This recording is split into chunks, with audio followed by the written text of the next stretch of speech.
Hello, it's Friday the 27th. I'm FX Blue and this is the market brief. So we had a report out yesterday that suggested the UK economy is likely to embrace the hybrid working model in the post-COVID world. Trade unions fear that some firms will try to take advantage of this and attempt to pay lower salaries. But as the recovery continues, it looks likely that this method of working will develop further. And I'd be interested to know what your company is doing, whether they've changed their approach or not. We've already adopted a flexible approach with the new office. We've set everyone up at home so their home office mirrors the office hot desk. The idea was plug and play, travelling with just your laptop. And apart from the odd technical gremlin, I think we're largely there now. Personally, I'm in 4 days a week at the moment while the new team gets a bit more experience, but I think maybe 2 to 3 days will be the sweet spot going forwards. So drop me a comment below with how many days you're in the office at the moment. I'd be interested in a quick straw poll on that one.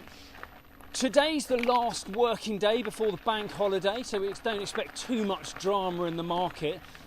Personally, I'm not convinced that it will mark the end to the summer lull either, especially as there's no data due from the UK next week. But the market should start to pick up again a little bit more after the long weekend.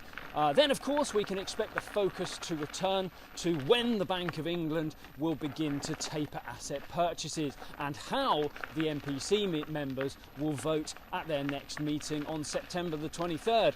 Ahead of that, though, sterling lost a little ground yesterday. We fell back to 136.90 against the dollar, and we opened this morning just over the 137 mark.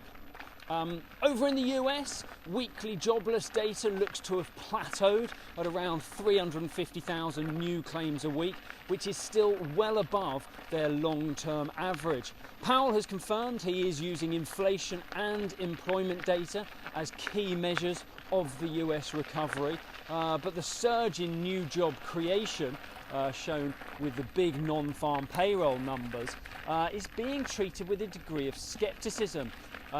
Perhaps data for jobless claims is more relevant to the recovery. The market remains bullish about new jobs created though, and estimates for non-farm Friday are currently between about 750,000 and 850,000.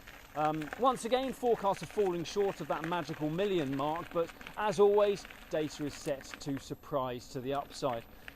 In the market, the dollar rallied a little yesterday ahead of Powell's speech at Jackson Hole today. The market will have largely clocked off for the bank holiday weekend by then, so reaction may be slightly exaggerated, but he's unlikely to deviate much from his recent tone anyway. The dollar index rallied back over 93 yesterday, and euro dollar opens this morning around 117.70. So that's it from me. Have a great long weekend ahead, and do join me again on Tuesday. All the best. If you do not have a clue, then just tweet through and ask FX Blue.